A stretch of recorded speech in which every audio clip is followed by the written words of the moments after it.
حسن یہ بتائیں کہ تعلق کہاں سے ہے؟ میں تو جانتا ہوں کچھ تعارف ہے آپ سے، ذرا میرے پوڈ کاسٹ کے جو ناظرین ہیں کہ آپ کا گاؤں کہاں سے ہے اور اس گاؤں میں سہولیات کیا تھیں اور تعلیمی سہولیات کیا تھیں، آپ نے کیسے تعلیم لی، اور وہ جو 5ویں کلاس میں آپ نے پہلا ایک قدم اٹھایا تھا ایک ایز اے سوشل ورکر، وہ کیا تھا؟ سب سے پہلے تو آپ کا بہت شکریہ کہ آپ نے اپنے پلیٹ فارم کے تھرو مجھے بولنے کا موقع دیا۔ تو میرا گاؤں جو ہے وہ ڈسٹرکٹ بہاول نگر کی تحصیل فورٹ عباس ہے۔ فورٹ عباس سے بھی آگے 40 کلومیٹر دور گاؤں ہے جو پاک بھارت سرحد کے بالکل پاس ہے۔ ٹھیک ہے، تقریباً آپ یہ کہہ سکتے ہیں کہ 500 میٹر کا فاصلہ ہے اچھا بھارت سے۔ بھارت کی جو اسٹیٹ ہے وہاں پہ وہ راجستھان ہے، اور ان کی جو تحصیل ہے وہ انوپ گڑھ ہے، جیسے ہماری تحصیل فورٹ عباس ہے۔ ٹھیک، تو یہ میرا گاؤں ہے جہاں پر آج بھی موبائل سگنل نہیں ہے۔ اچھا ٹھیک ہے۔ تو آغاز ایسے ہوتا ہے کہ میرے والد صاحب پاکستان آرمی سے ریٹائرڈ ہیں، ٹھیک ہے، تو انہوں نے ہمیں پڑھنے کے لیے دوسرے گاؤں بھیجنا ہوتا تھا، ہمارے پاس بائک بھی تھی، ٹھیک ہے۔ مگر جو میرے گاؤں کے اسٹوڈنٹ تھے ان کے پاس کوئی سہولت نہیں تھی، آپ کے ہم عمر جو تھے اس دور میں، جی، تو وہ پیدل جاتے ہوتے، تو میرے ساتھ کبھی کوئی، میں اپنے بائک کے اوپر کوئی 4 5 لوگوں کو میں اپنے بائک پر لے جاتا تھا۔ کس ایج میں؟ یہ جب بائک چلانے کی چھوٹی ایج ہوتی ہے، جب آپ کہہ لیں کہ میں 4 یا 5 کلاس کا اسٹوڈنٹ، اچھا، تو وہ گاؤں میں آپ، یا میں اپنے ایک میرا استاد صاحب ہیں اس کو اپنے گاؤں سے اپنے ساتھ لے جاتا تھا، اور 1 2 طالب علموں کو ساتھ لے جاتا تھا۔ تو اس طرح میں نے میرے والدین کی وجہ سے یا میرے دادا ابو کی وجہ سے جو انہوں نے ہماری تربیت کی، تو ایک شعور دیا ہوا تھا۔ تو ایسے میں نے آغاز کیا۔ پھر میرے گاؤں کے اندر ایک مسجد مکتب سکول تھا جس کی کوئی 4 دیواری نہیں تھی۔ اچھا، وہاں پہ ہیلتھ کے حوالے سے کوئی کام نہیں ہے، ٹھیک ہے، وہاں انٹرنیٹ کیا چھوڑ کے ایک سگنل بھی نہیں ہے، کسی سے ہم رابطہ بھی نہیں کر سکتے، ابھی بھی سیم صورتحال ہے۔ ٹھیک ٹھیک۔ تو سوچ یہ تھی، اللہ تعالیٰ نے ایک ذہن میں ایک سوچ دی کہ کیوں نہ ہمارے گاؤں کے اندر بھی ایک سکول ہو، ٹھیک ہے، ہم بھی پاکستانی شہری ہیں، ٹھیک ہے، ہمارے بھی حقوق ہیں۔ ٹھیک، تو یہ ایک سوچ تھی میرے ذہن کے اندر، اس سوچ کو لے کر میں نے کوشش کرنا شروع کی 5 کلاس کے اندر۔ ٹھیک، 5 کلاس کے اندر یہ سوچ تھی کہ میرے گاؤں کا جو سکول ہے وہ اس کی 4 دیواری بن جائے، وہاں بچے پڑھیں۔ ہم جو تنگ ہوتے ہیں یہاں سے تقریباً 10 کلومیٹر پیدل چل کے جو میرے گاؤں کے بچے جاتے ہیں، تو ان کو آسانی ہو جائے، وہ ادھر ہی 5 کلاس تک اپنی تعلیم حاصل کر لیں، کوئی مڈل کر لے، کوئی میٹرک کر لے۔ تو یہ کوشش تھی۔ اچھا، لیکن آپ کو پتہ ہے کہ جب بندہ کوئی ایک کوشش کرنے نکلتا ہے تو رکاوٹیں بہت زیادہ ہوتی ہیں۔ تو 5ویں کلاس میں تھے تو کیا کیا آپ نے اس دور میں؟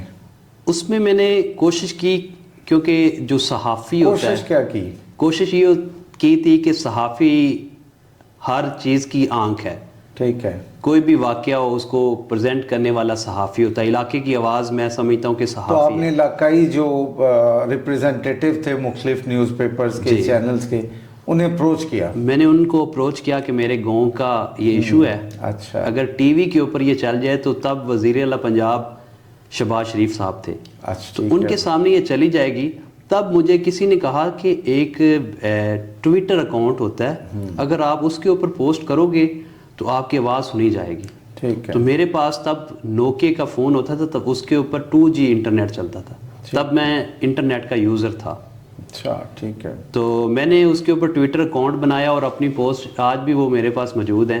میں نے شہباز شریف صاحب کو ٹیگ کر کے اپنے اسکول کی پکچرز لگائی، تو میں نے یہ اسٹارٹ اپ لیا۔ پھر میں صحافیوں کو اپروچ کیا، ٹھیک ہے، مگر صحافت کے کچھ اصول ہوتے ہیں، علاقائی لوگوں کا انوالو ہونا بہت ضروری ہے۔ میری ایج بہت زیادہ چھوٹی ایج کا میں اسٹوڈنٹ تھا، وہ خبر نہ لگ تو سکے، خبر نہ لگ سکے۔ اچھا، پھر کیا ہوا؟ پھر ایک ٹائم آیا کہ میٹرک میں نے اسی علاقے میں کی، اپنے آبائی علاقے کے ساتھ جو 10 کلومیٹر فاصلے پہ 240 HL اسکول تھا ہمارا، اچھا، ٹھیک، تو وہاں سے ہم نے میٹرک کی۔ پھر ہم ڈگری کالج چلے گئے فورٹ عباس کے اندر، ٹھیک ہے، وہاں تب ہماری فیملی شفٹ ہو چکی تھی۔ جی، ٹھیک ہے، تو ایک ٹائم ہوا کہ میرا ریلیشن بن گیا ان جرنلسٹ کے ساتھ، تو پھر کوشش یہ کی کہ میں ان کے تھرو، پھر پلان میرا وہی تھا کہ خبر چلوانی ہے میں نے. کبھی یہ اس گاؤں میں اسکول نہیں ہے اور اسکول بحال کیا جائے، اپ گریڈ کیا جائے.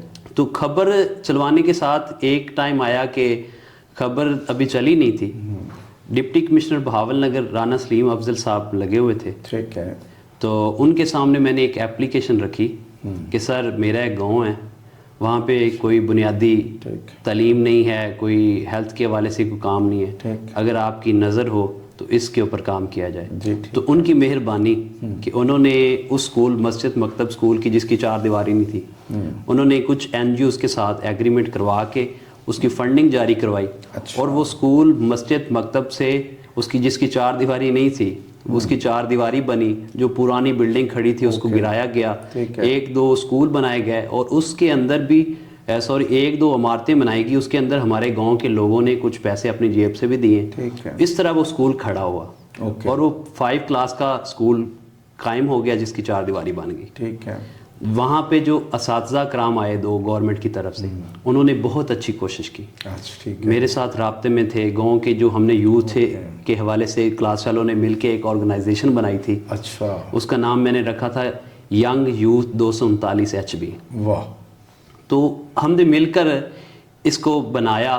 پھر ایٹ اے ٹائم ایک ایسا ٹائم آیا، وہ ایسا گاؤں ہے جو آپ کے ناظرین کو میں بتانا چاہتا ہوں، وہاں پہ فیمیل کی ایجوکیشن ہے تصور ہی نہیں ہے. اچھا. تو وہاں پہ ابھی تک میری اپنی کزنز جن کو گھر سے نکلنے کی اجازت نہیں تھی، 12 کوئی کلاس کر رہی ہے، کوئی 13ویں کلاس کی اسٹوڈنٹ ہے. یہ اس لیے میں بول رہا ہوں کہ کیونکہ 12-13 کلاس ایک ہر انسان کو سمجھ آتی ہے، انگلش میں بتانے کچھ لوگوں کو نہیں سمجھ آتی. تو ابھی یہ ایک چھوٹا سا پودا جو لگایا تھا، ابھی الحمدللہ وہ بہتری کی طرف جا رہا ہے.